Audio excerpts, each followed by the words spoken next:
of you. Good evening. This session is being hosted by the Himalayan Book Club, a Himalayan Writing Retreat Initiative. Himalayan Book Club was born purely out of our love for written word. We aim to bridge the gap between the authors and readers. To become a member, you can visit our website, which is www.himalayanwritingretreat.com.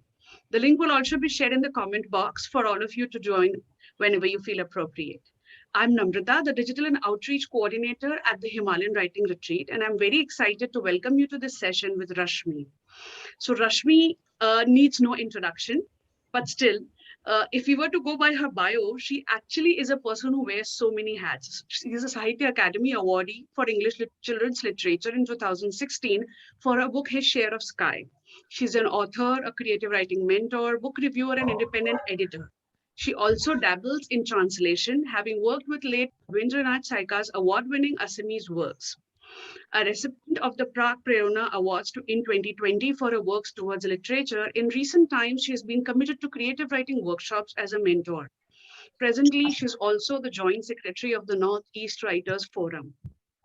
However, given her weight, she would rather be introduced as the maker of a boisterously happy home of 2 grown-up children, 3 pets, all dogs, and a whole large flock of doves, house sparrows, swallows, and pigeons, with a couple of owls recently joining the merry herd, and a large beehive on an Ashoka tree right outside her study in Guwahati. She lives in Guwahati with her husband, daughter Sandy, and son Jerry. Today, we'll be talking about her latest book, Bloodstone Legend of the Last Engraving, a mythological fiction inspired by the Kamakaya temple. So, without much ado, let's speak to Rashmi now. Welcome, Rashmi.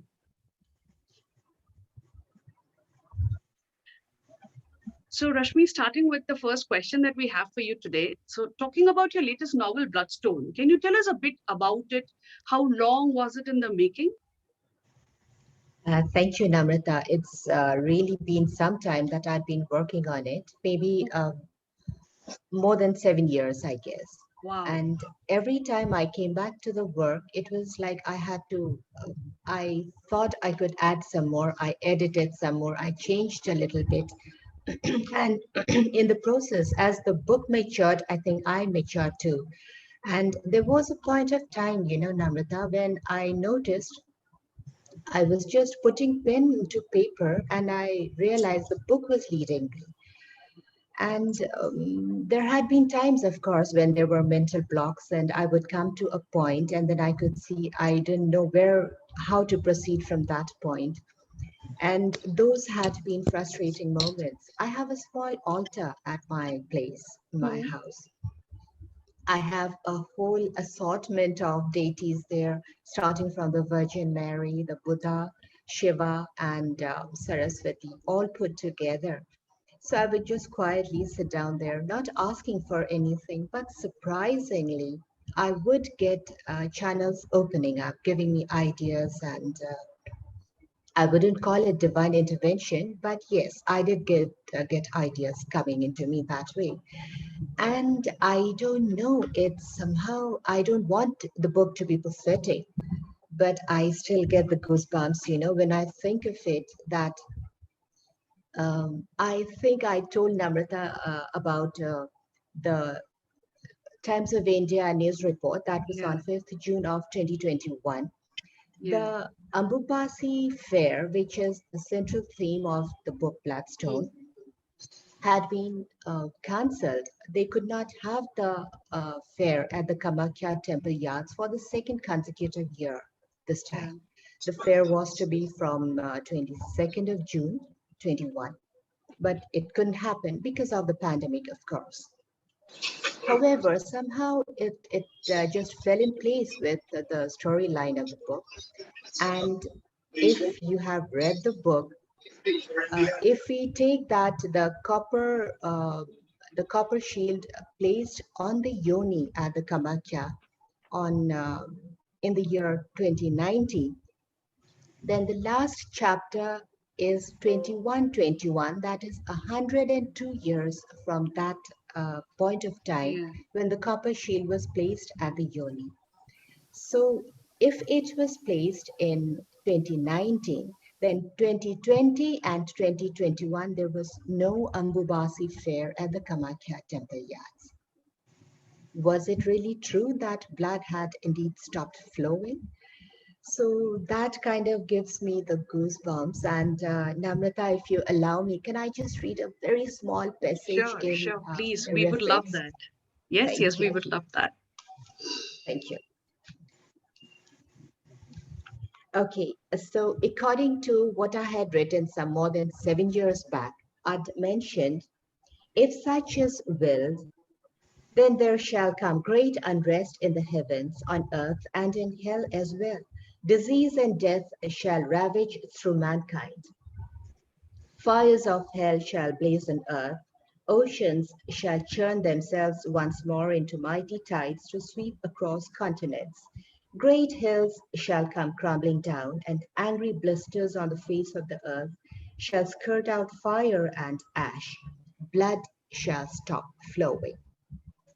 And this is precisely in that order: disease and death, the pandemic, of course, fires of hell, which probably came out in the form of the wild forest fires. Oceans shall churn themselves, which came in the form of tsunamis and flash Yeah, floods all across the globe. And great hills shall come crumbling down, which probably was the avalanche all over. And angry blisters on the face of the earth shall skirt out fire and ash. That probably were the volcanoes. So, yeah, I kind of can't think. I don't want it to be prophetic, but yeah, this is it. And in the course of these 7 years, whatever the book has turned out to be is partly my creation. I did some research into it, and yes, I told you from one point of time, I think it was the book leading me through it. Yeah. that's actually very interesting to hear. So, you've lived in Northeast. You have seen it more closely than maybe what we have. We have just heard these stories. So, Mhm. how do the Kamakaya temple impress you to create this fictionalized version and write this story? Was this always a thought in your mind as you grew up and decided to work on this when you became a writer, or was it something that, as you say, it's just divine intervention? It just came, and then the story told by Uh, itself. no, yeah. After one point of time, I think when I just went and sat down at my altar, then I felt some flashes and thoughts coming to me. But otherwise, once when we were coming down from the temple, it's a beautiful drive. If you have come to the temple, all those who have visited the temple will agree with me. It's a beautiful drive from the, the temple downhill to the Guwahati town, Guwahati city. And once when we were coming down, I just had the prasad in my hands and I took it out and I looked at it. There was a small red piece of cloth along with the prasad. They call it the angodak. Yeah, It's a very small red piece and a normal cotton cloth. But the belief is said that that piece of cloth is reddened by the divine blood, blood. Yeah, the annual bleeding of the Devi, because of yeah, the Yoni that has fallen there. So when I looked at it, I realized it's not reddened with blood. It's just a normal piece of cloth. And if I go home and tell my children that this is reddened with the Devi's blood, they wouldn't agree with me. And it is just like I thought, something like the Santa Claus legend. We knew mm, of Saint Nicholas, who he was, and we also know how the story we build over it, that elves and angels and fairies work yeah, up with Santa Claus to create the whole Santa Claus magic, and how mothers and parents and grandparents team up with fairies and elves. yeah. True. And which is why children, knowing even as they begin to grow up and as they know that Santa Claus, how far he comes or not, that is for them to believe. That Right. it is make believe or not, but you come back to listening to it, you want to believe it. So this is exactly how our legend should be. If we build up a neat and precise story around it, we will have our generations coming back to legends that belong to our place, our roots, and which tell about our heritage.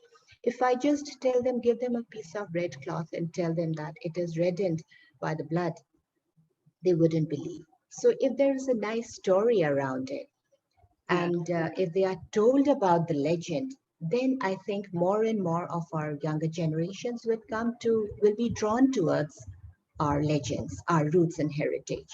And then, of course, there are other stories which are, associated with the Kamakya.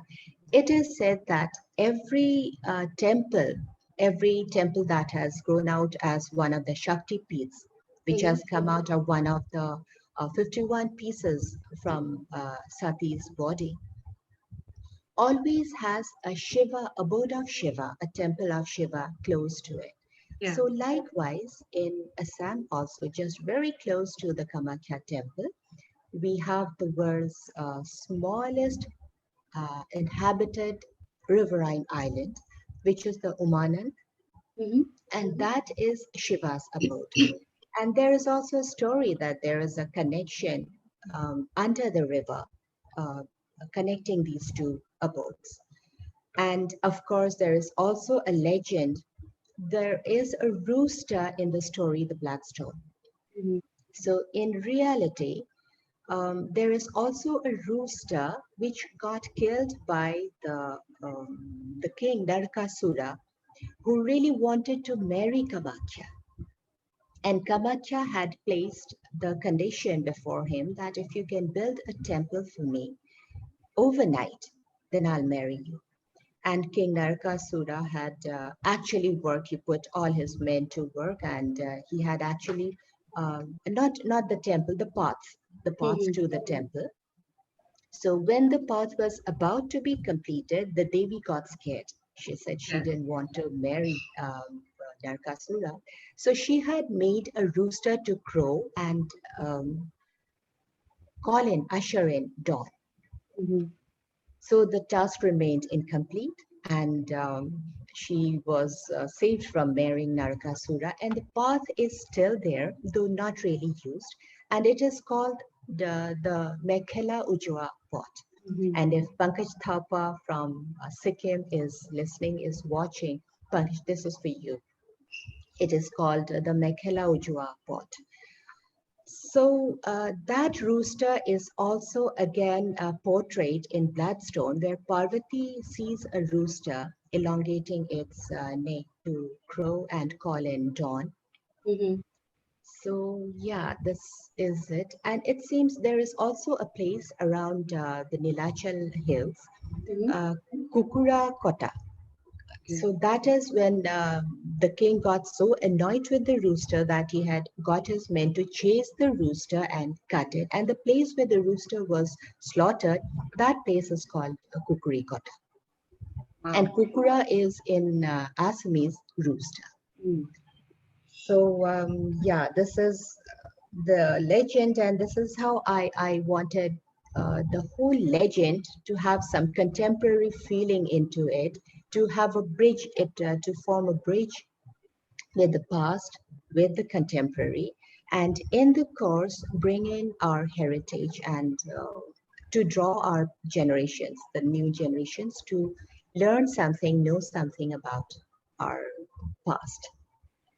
That's beautifully said. Actually, today in a time where we have people questioning the mere existence of God, or in courts and all, these kind of stories are what actually challenge that belief very beautifully. Be it temples like these, be it stories like these temples, the mythological lore that we have is actually very strong in itself. And I agree with you that the generation after us needs to do, in a world where the technology has developed so much, books can actually be the best way to make it stay alive and let everyone around us know. So True, true, true. Rashmi, as you said, you've researched a lot, and it's very evident in the book, like because books like these need a lot of research. So, can you talk a little more about what kind of research did you undergo for this project, and also are there any tips that you would like to share with any writers who want to try their hand at mythological fiction or want to actually write a story which needs or is backed by research? For research, actually, I did a lot of talking to a lot of grassroots people from Nepal and who have roots in Nepal and who are still in observance of traditional rituals and practices. And yeah, so I did not want to talk, or I did not want to read very academic pieces on Nepal or traditions in Nepal, because I wanted the whole thing very folk and raw and very grassroots, so that I could weave around it and I could mold and put my own color to it. Mm. And sometimes I would talk to people here around my place, and sometimes they were kind enough to make video calls to their family back home in Nepal and villages, very remote villages in Nepal. And they would make video calls and then give the phone to me and make me talk to them and see places around. So that was one thing I did, and I would make notes. And I did not want very researched kind of, studying a Yeah. lot of library books and theories, and I did not do that. I just talked to a lot of grassroots people, and I wanted to hear from them what folklores they had, and if there were people who still danced the japu, and this is a very typical, very beautiful dance of the Nepalese, Hmm. and especially the Newars, and the Dhime. So this is a harvesting festival, and it is a very colorful and a very joyous and a very foot tapping, energetic kind of dance. So I spoke to people who still did these dances, and this is how I did a lot of research, and yeah, that's it. I think this is what makes your book very unique, because sometimes when you research in terms of books and written content, it tends to impact your writing or even the language or the descriptions. In what you are saying is you actually took a very raw form of material and you have given it the form of your own words. And that's maybe one of the reasons why the story sounds so unique and so refreshing a take, that you are actually intrigued. The descriptions are brilliant in your story. I actually have to say that. You can almost Thank you. visualize the stories, some of the scenes definitely, and it gives you goosebumps. Like just you rightly said, even just thinking about it, it gives you goosebumps, some of the scenes. Thank you. Thank you. Yeah, and talking of the descriptions, this is what I also do. I would, like you said, if I want to give tips, I just close my eyes Mm-hmm. and think what I want to write. Then I leave aside the word part of it, and I bring in the visual part of it. Mm-hmm. If I want to describe something, how would I see those words? Right. So, however, I see the mountains capped with, buttermilk dropped on the mountain peaks. So, uh, when I visualize that way, I just think of myself that don't tell a story, show a story. Right. So, when you show a story and you don't tell it, you get the description right in place. Right. True. So, Rashmi, coming to our next question, would it be correct to call Bloodstone a woman centric novel in the sense it talks about female form, female strength, the bond between a mother and a daughter? If yes, what pushed you to write this story in this way? Actually, Namrata, when I started off with the project, with the novel, I just wrote it and I didn't think whether it would be a man centric or a women centric. I just wrote it. But later on, gradually, as I progressed with the work, yeah, I noticed, like you said, it turned out to be a women centric work. And there was Kesari Devi, Mhm. the mother-in-law. She has a very prominent role to play. And there was, of course, Bhairavi. She is actually the main character and not Parvati. And though I did put in a few male characters, I sprinkled it like Tonko Prasad Rai. He was Right. the one who got the amnesia later on. He went senile and he had to go to the temple in search of a Devi. But his Devi was actually a mortal female. So we had Tonko Prasad Rai thrown in. We had, yes, Kripa Baba. Kripa Baba was also there. He is one of the ascetics in the Kamakhya temple who had come for the Ambubasi fair. Mhm. But I realized these male characters were also propped up by female characters. Kripa Right. Baba had Sadhvi with him, and Tonka Prasad Rai had the Devi with him. So I say yes, it was somehow, it got drawn into being a women-centric novel. At the same time, there was also Kuntal's character. Hmm. Kuntal is Bhairavi's husband and Right. Parvati's father. And without Kuntal's support, Bhairavi wouldn't have come out the strong woman that she did towards the end of the work. So I think it's a balance. It's a way of the universe putting it, the whole system of creation is a balance between male and female, man and woman. So, yes, it is indeed a woman centric novel, but at the same time, I think it also plays with the balance between man and woman, without Actually, which nature wouldn't work, creation wouldn't work. Yeah. yes, very, very beautifully said. Because Kamakhya temple itself, I think, signifies the Shakti and those. Yes, So that's yes, how it is. The women and men, that powers, the strengths have to come together for the universe to right, right, survive. right. Uh, Moving on, the novel interweaves multiple themes like loss, death, guilt, and questions a lot of things which are otherwise considered normal. So, what would be the key message that you would want a reader to take away from this book? To talk of the key message, it would be like you have to stand up for yourself. No one else will for you on your behalf. If you want something very passionately, you have to love something very passionately.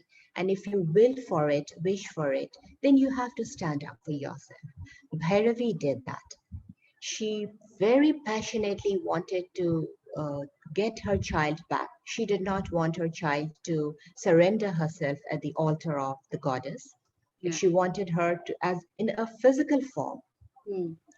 as a mother would her child, to hold her and love her and wipe her tears and Hmm. smile with her, to have her in a physical form, not in a divine or in a spiritual form. Right. So, because she wanted this so passionately, she could come out of her submissive capacity and she could really embolden herself, strengthen herself to this extent that she could even confront the mother goddess. Right. And she could uh, talk to the goddess in a way that she had never talked to anyone before. Her talks were kind of dominated Hmm. earlier. So that was one thing. And then at the same time, like I said, if you really want something very passionately, you have to stand up for yourself. There are other things, other messages like Kesari Devi really wanted a house of brick and mortar and not of thatch, rotten thatch, and she wanted a house of tin sheet to live in. But maybe her passion about it was not strong enough, and maybe her intentions surrounding that desire was not good enough, which is Right. why probably it never happened for her. At the same time, Kuntal's longing, Kuntal's passion, and what he desired so much was to fend for Bhairavi, and he did it through all odds, overcoming all odds, because he so passionately wanted it. So I think the key message is that if you really want something, you have to really feel for it. It Right. might take time. Bloodstone, Legend of the Last Engraving, for me took more than 10 years to come out and be where it is today.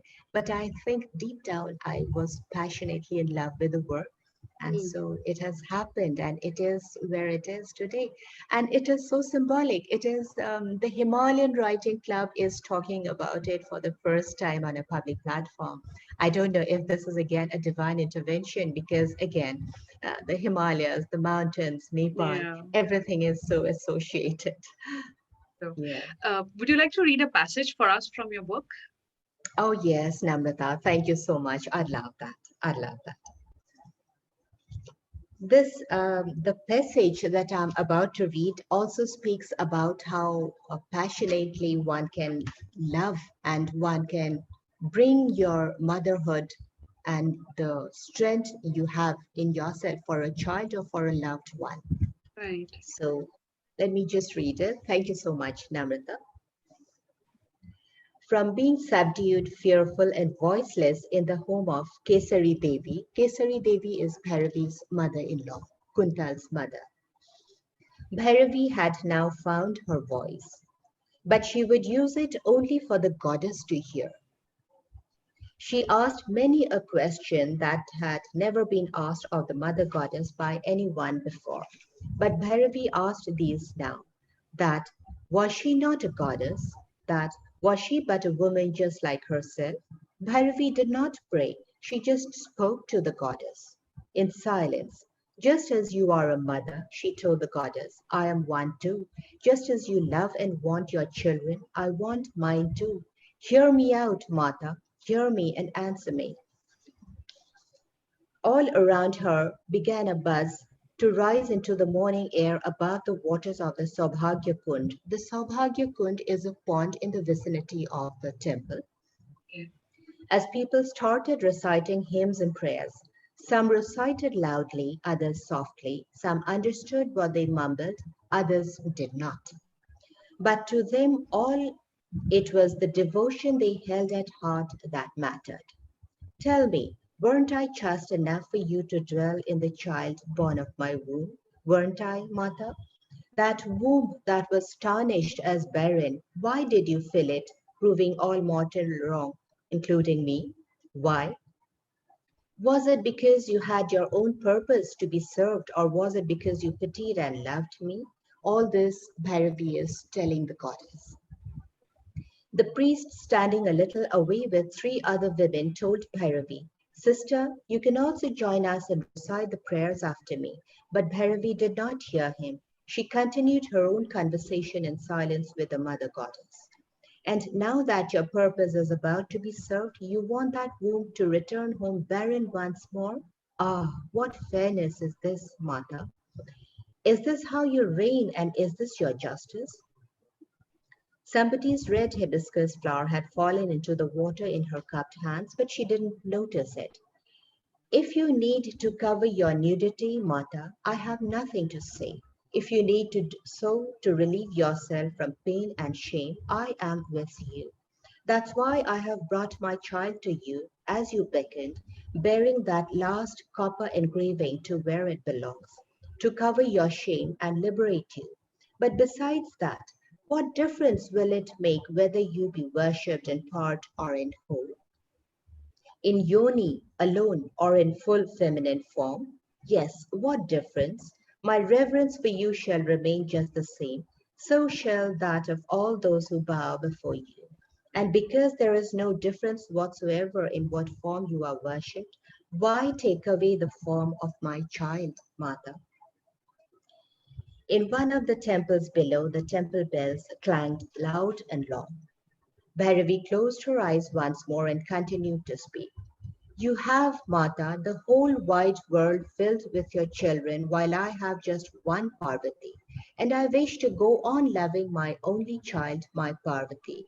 And to love that one Parvati, I seek her from you. Do not take her away from me. Do not, Mata, do not. I have the power to neither make a prophecy. This passage is really strong, and I feel about it as the creator of the work. I have the power to make neither a prophecy, she went on, nor to voice an ordain. And yet I am a mother, and by virtue of just that, I have the capability to love.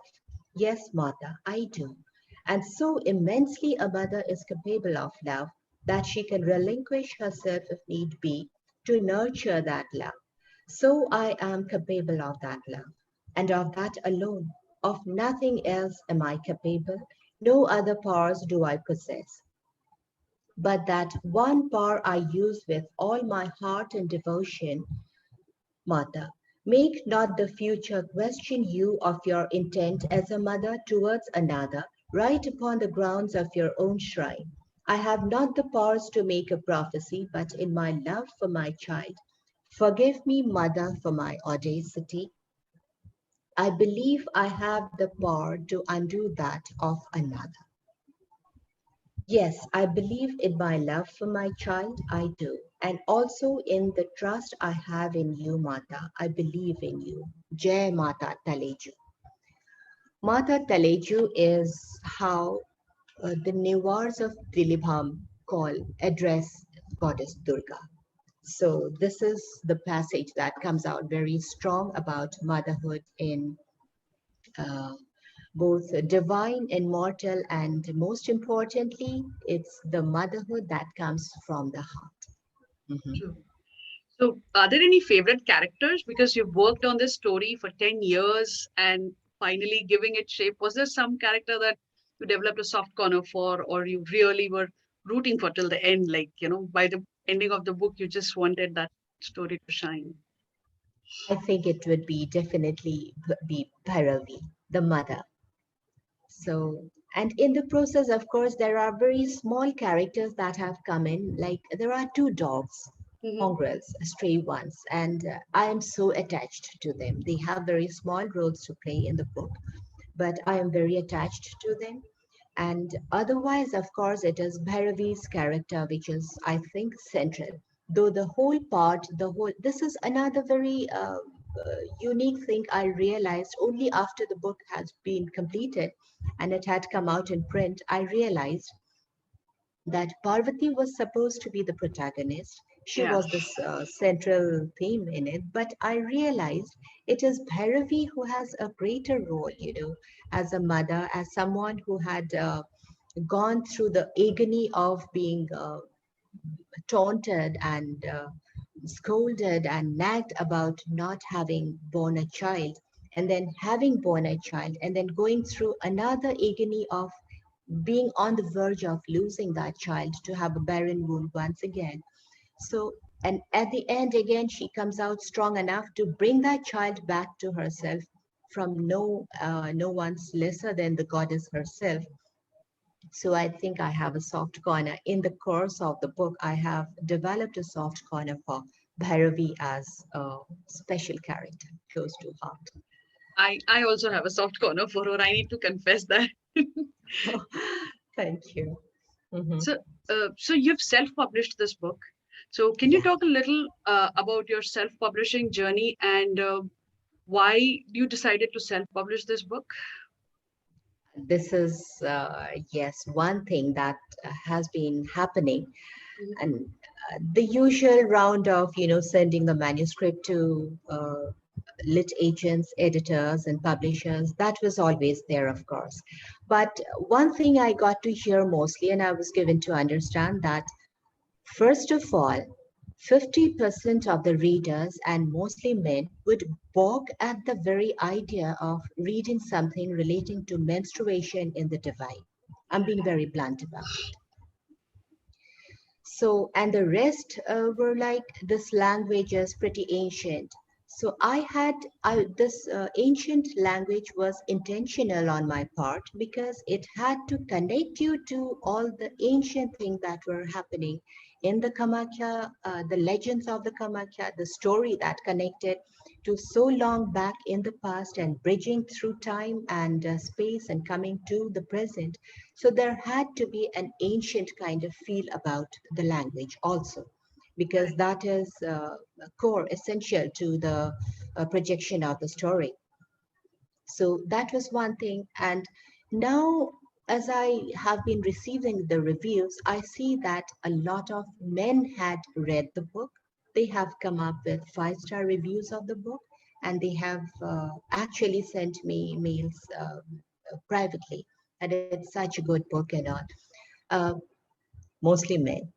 And of course, there are women as well, but this is how it is. And I felt okay if they think men would be distracted from reading the book.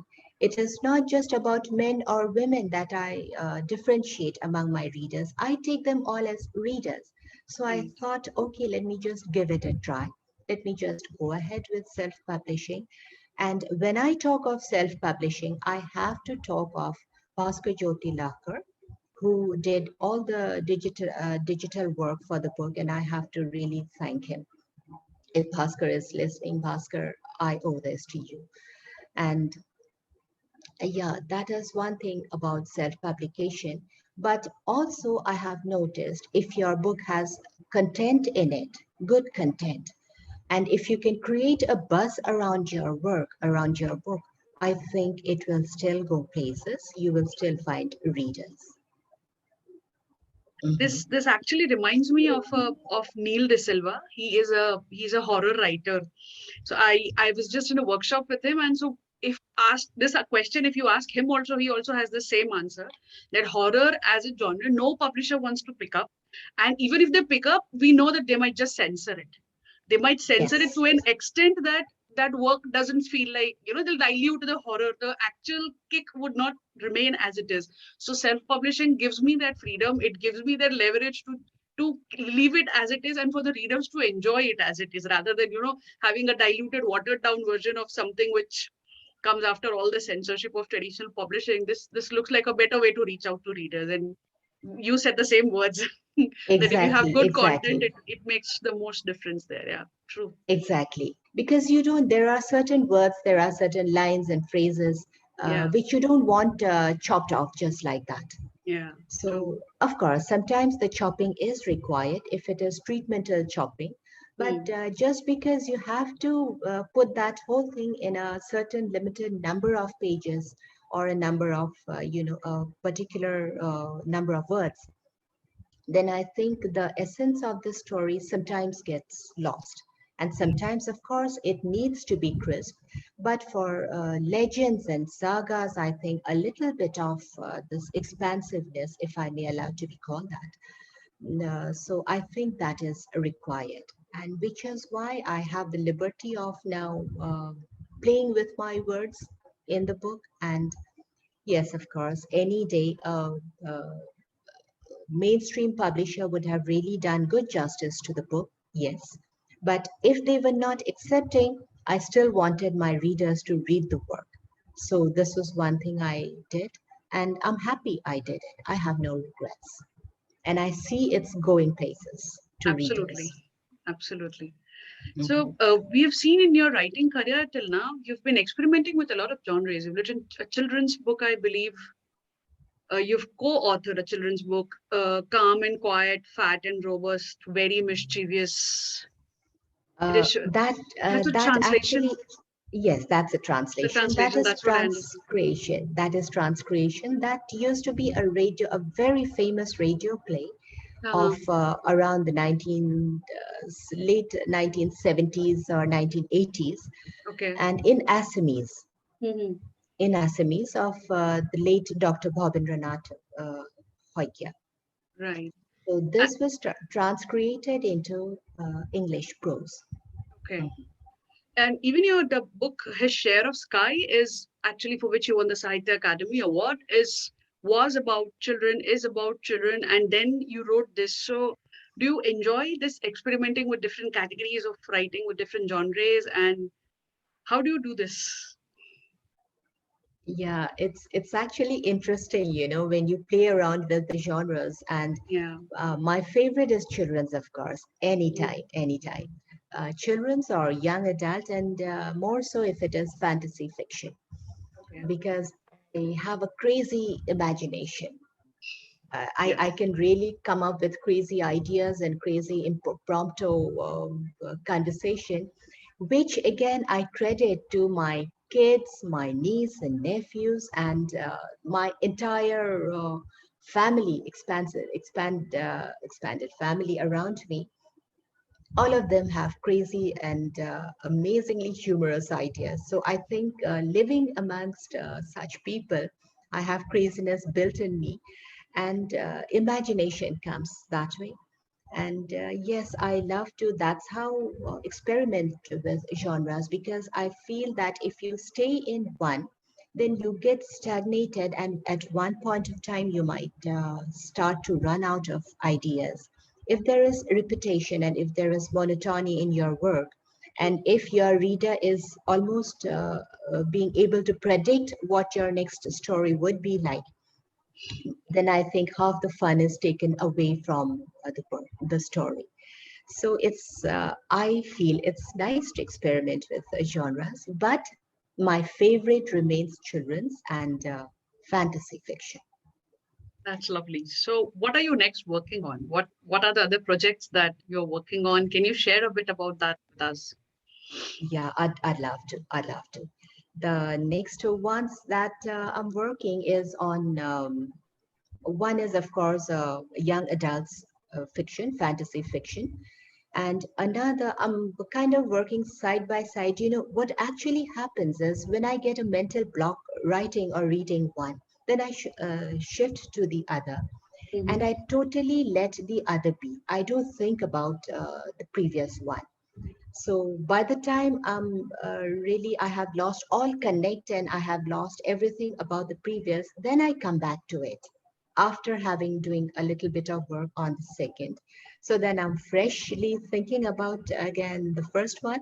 Yeah. So this is how I do it. So the second one that I'm working on simultaneously is about cross-border fiction that again should be a long drawn one because it spans three generations of uh, people who are lost in their identity. Mm-hmm. And the work is set in pre-independence India, 1857 to be precise, year of the mutiny. Mm. And that comes down to the present times, say about 2017, 2018, like that. So three generations of the same family. It's quite Mm-hmm. a saga. So I'm working on that as well. And the border is the Indo-Bangladesh border in Assam, in Sutarkandi, in Karimganj district of Assam. There is this border with Bangladesh. Yeah. So that is a very crucial point in both Assam and Bangladesh borders and also in the international map. So let's see how that turns out to be. I'm excited. This actually sounds very exciting. I'm sure it is. Is at the research and the work that reflects in this book. I can't actually wait to read this book. I'm sure you've put in all the research. I'm really looking forward to it. Oh, thank you, Namrata. You'll get the first copy whenever it's out. And actually, I'd gone to the place. There's a lovely martyrs hillock there in that Uh-huh. place. Those are the martyrs of the 1857 Sepoy Mutiny of that place. So Mm-hmm. there is a hillock there, and it is the graveyard of those soldiers. Mm-hmm. So I'd gone there. I have pictures there. So, I like to work on that kind of stuff. So Karimganj has So it's has that. a place in history also, if I'm not wrong. In the history, like Yes, it's a prominent place which is spoken a lot about in history and historical books and all those places, right? yes, it is. It is. Yeah, And because that's Namrata, immediately that's what I thought of when you said that. true, true. And you will know part of Assam because Jorhat is, Yeah, close to you. Yeah. yeah. So, mhm.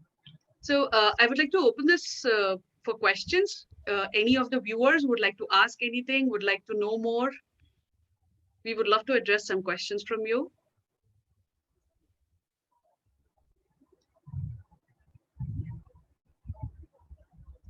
Is there anyone who would like to ask, who would like to go Anyone who wants first? like to.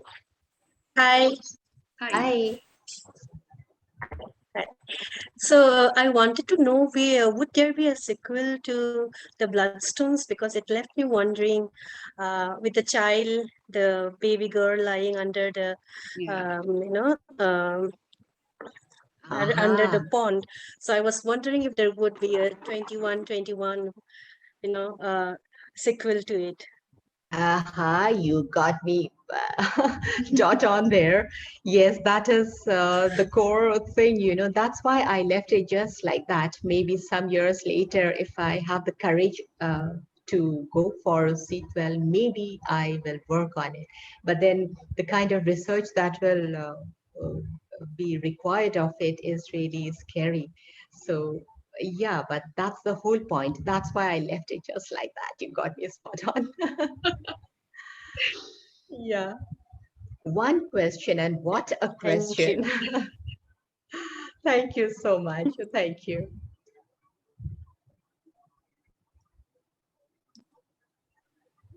Yeah, sure, Vijaya. She wanted to ask something. Vijaya, you're on mute. Yeah.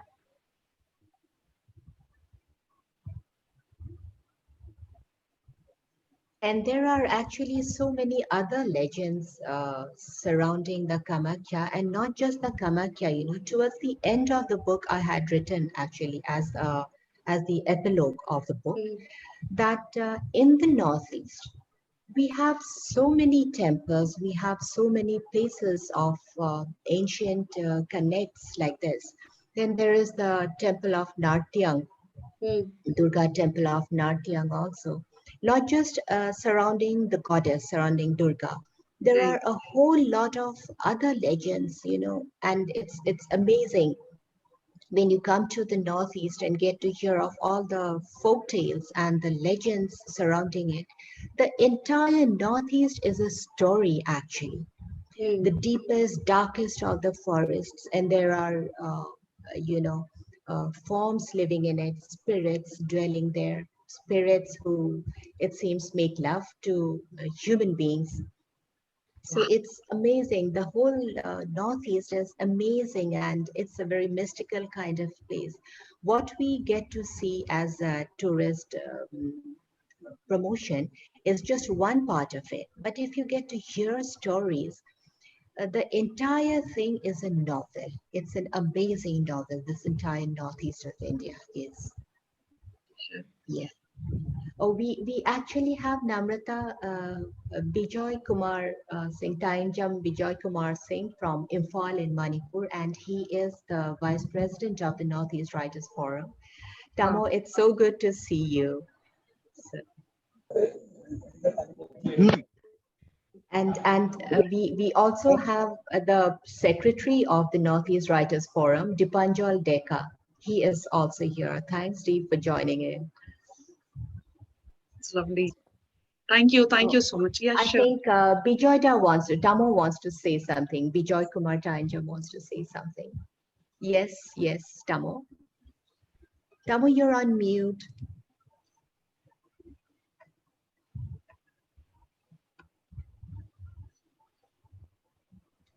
Can't hear. Can I talk to you? Tamo, you're muted. Can you please unmute? Can you please unmute?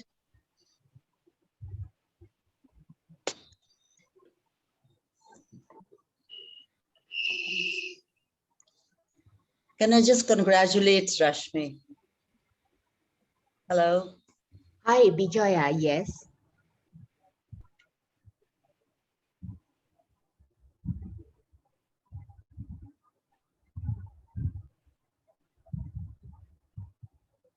Yes, I think Bijoy Kumar had got disconnected or he's on mute. I think, No, he's there. Can I can still see him. Yeah, sure. Please, Vijaya. Please go ahead.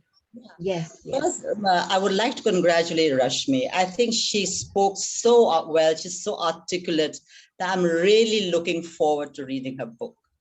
And her Thanks, amazing Bijoy. research that she actually met the Newaris and talked to them. I mean, it's going to be something very, very different. So congratulations, Rashmi. I'm really looking forward to reading your book. I think it'll be not just reading a book, it'll be an amazing experience. All the best. Thank you. Thank you. Thank you so much. This love, this support goes a long way, you know, in boosting my confidence and my morale, because there is one thing that the manuscript had been rejected. So that is one thing that keeps coming back to you. Is it a bad script? Was I not good enough for it? Or was the book somewhere a misfit? That keeps coming. But then when I get to hear these kind of things, Bijoya, it's so nice. Thank you so much for the support. I think it's a journey, and the book was meant to be done by Bhaskar. Everything's interconnected. It's almost karmic. And I wish you all the best. I think it's going to be amazing. Karmic is the word. Yes, Bijoya. Thank you so much. Thank you so much. Can you hear me now? Yeah, we can hear you now.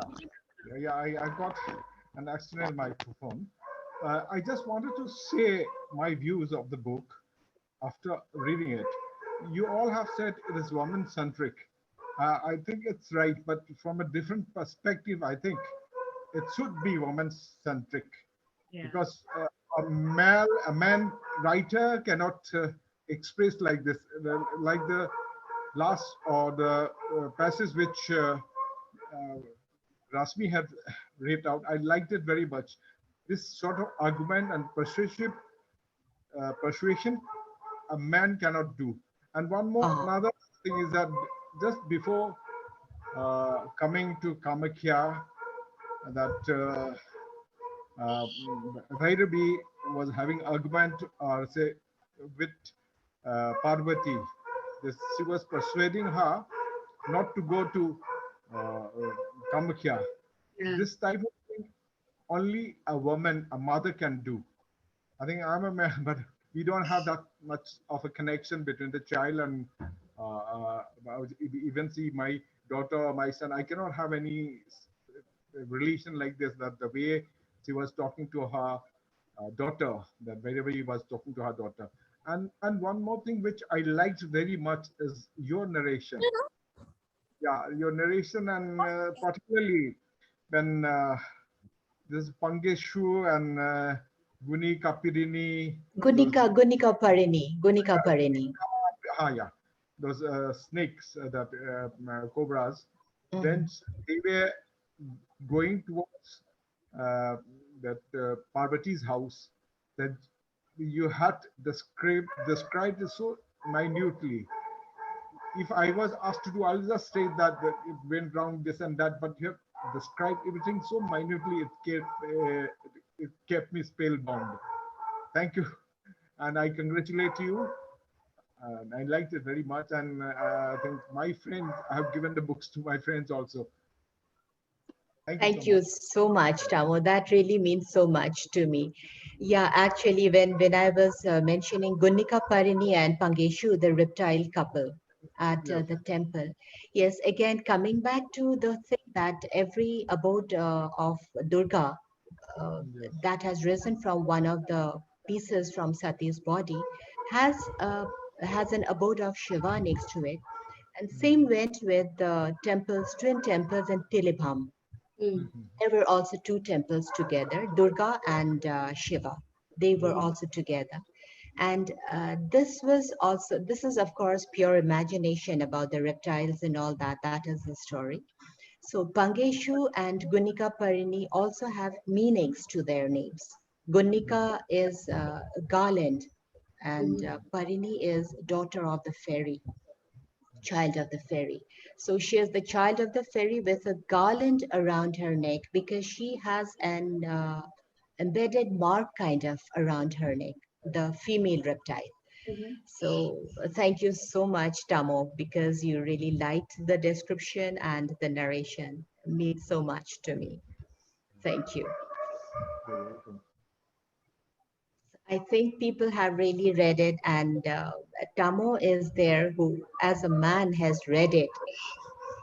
So I think it's okay for men also to read about bleeding in the divine. Yeah, Yes. true. So we have a Rashmi, Yes, Shrutiba, yes. Rashmi, when I was reading this, yeah, see, I have this with me. Oh, Now, thank you so much.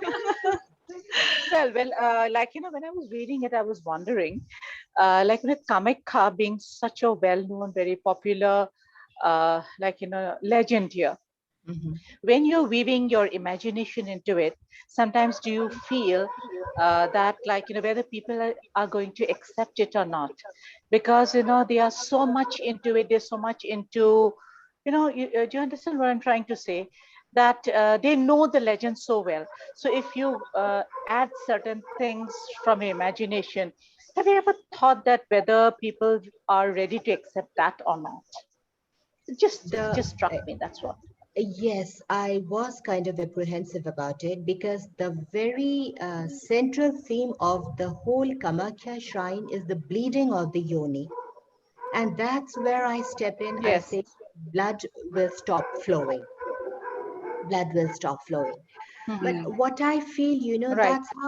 that's how Shrutiba I mentioned right in the first question that what I was given as a prasad a small piece of red cloth that was supposed to be reddened by divine bleeding, but it was actually just a piece of red cloth. So I wanted to tell the next generation that probably the belief is intact. I abide by it. I would tell my children about it.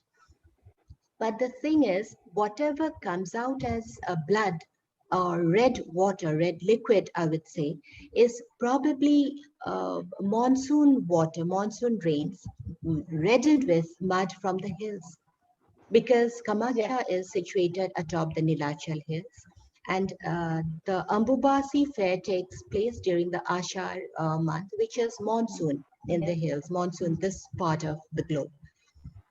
And because it is situated on a hill, we have a whole lot of red, muddy water coming down, gushing down the hills. And we don't have to go as far as the Kamakya. Even in Guwahati city, we see a lot of gush and muck and red earths coming down with the rainwaters, with the rainwaters. So whatever red I feel could be that, could be actually blood. And those days the temple doors are closed. I have all reverence for the temple, and I have all reverence for the legend, and let belief remain as it is in its place, which is why I compared it with the Santa Claus legend.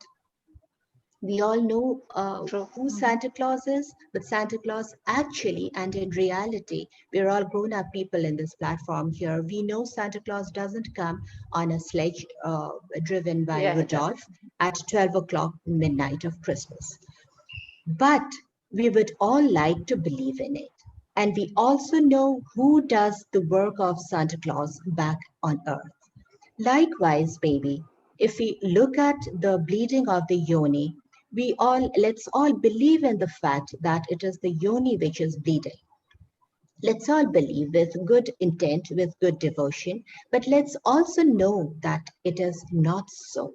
A stone Yoni, in all scientific terms, in all relevant terms, probably because nobody sees behind closed doors and nobody is allowed to go inside and see what's happening in those 4 days.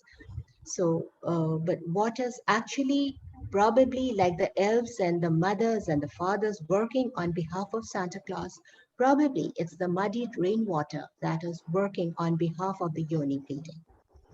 Yeah, Rashmi, and it's very interesting. Like, So, when you are, and you have written, like, in some parts, I feel it's very poetic, the way you have narrated.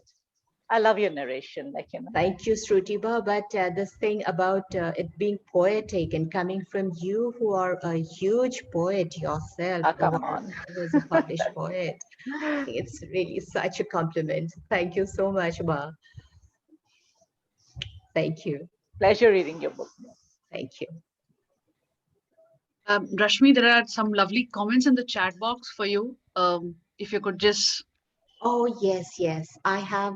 Okay, Durba Ghosh is here. Durba has played a key role in promoting my book, Namrata. She has done a lot of media work with the Press Trust of India. Thank you, Durba, for coming and joining.